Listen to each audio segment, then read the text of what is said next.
ఈసారి మనం ఈ చెక్కులు పంపిణీ న్యూజిలాండ్ ఆఫీస్ లోనే పెట్టుకుంటా ఉన్నాం. ఈ విధంగా మండలాల్లో కూడా పెడితే మన పార్టీ, మన ప్రీతమ నేత ముఖ్యమంత్రి గారు చేస్తున్న మానవత్వంతో చేస్తున్న గొప్ప కార్యక్రమం గురించి ప్రజల్లో అవగాహన పెరుగుతుందనే ఉద్దేశంతో మరి ఈసారి ముస్లిం మండలి పెట్టాలని చెప్పేసి మనం మరి ఈ కార్యక్రమానికి చేసిన మన పార్టీ మండల అధ్యక్షులకు, మాజీ అధ్యక్షులకు, ఏసీఎస్ అధ్యక్షులకు, నేను పార్టీ ఆలోచనగా మన కార్యకర్తలకు ఉన్న మాట మరి వాటిని అధిగమించి ముఖ్యమంత్రి గారి సహకారంతో, మరి మన ప్రీతం ఉప ముఖ్యమంత్రి పవన్ కళ్యాణ్ గారి సహకారంతో, లోకేష్ గారి సహకారంతో అభివృద్ధి కార్యక్రమాలు చేస్తున్నామని చెప్పేసి అందరికీ శ్రేణిగా మనం చేస్తున్నాం. మరి సార్ ప్రకాశం బ్యారేజ్ కిందకి సముద్రంలోకి వృధాగా నీళ్లు పోతున్నాయి అంటే మరి నీళ్లు వదలడం కూడా జరిగిందని చెప్పేసి మీకు మనం చేస్తాను. మరి అభివృద్ధి కూడా రోడ్లు చాలా వరకు వేసాం.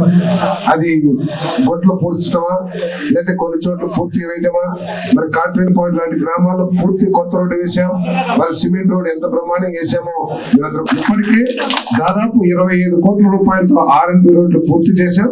మళ్ళీ ఇంకొక 10-15 కోట్ల రూపాయలకి టెండర్ కూడా పిలిచారని చెప్పేసి మీ అందరికీ సెవెనిగా మనం చేస్తాను. ఈ విధంగా అభివృద్ధి కూడా మన చంద్రబాబు నాయుడు గారి మానవత్వం అని చెప్పేసి మీ అందరికీ సెవెనిగా మనం చేస్తాను. మరి CMRF అది తీసుకెళ్లి ముఖ్యమంత్రి గారి ఆఫీస్ లో ఏదైతే ఎల్ఓసి ఇస్తే సాయంత్రానికి మళ్ళీ మా PA వెళ్ళి ఎల్ఓసి శాంక్షన్ పట్టి తీసుకొచ్చే అంత అతి త్వరగా చేస్తున్న ప్రభుత్వాన్ని కానీ ముఖ్యమంత్రి కానీ నేను ఇప్పుడు చూడలేదని చెప్పేసి మీ అందరికీ మనం చేస్తానండి. అదేవిధంగా CMRF కూడా గతంలో ఎప్పుడైనా CMRF కావాలంటే అసలు CMRF ని తొలగించేశారు. CMRF ఎందుకన్నా మనం ఆరోగ్యశ్రీలో దాదాపు 3000 వైద్య సేవలు అందిస్తున్నాం కదా. ఆరోగ్యశ్రీలు వచ్చేటప్పుడు ఇంకా ఈ CMRF ఎందుకు అని చెప్పేసి చెప్పేవాళ్ళు. అసలు మంచం మీద నుంచి కదలలేని వాళ్ళకి 15,000 రూపాయలు ఇస్తాను అని చెప్పేసి మనం చెప్పాలి.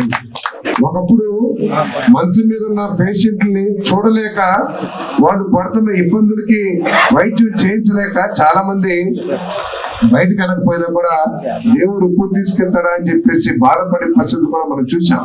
కానీ ఈరోజు 15,000 రూపాయలు పొందుతున్న ఆ కుటుంబం ఏదో ఒక విధంగా కాపాడుకోవాలి నా బిడ్డని, ఏదో ఒక విధంగా వైద్యం చేయించుకుని 15,000 రూపాయల నెలకి మనకి భారంగా లేడు.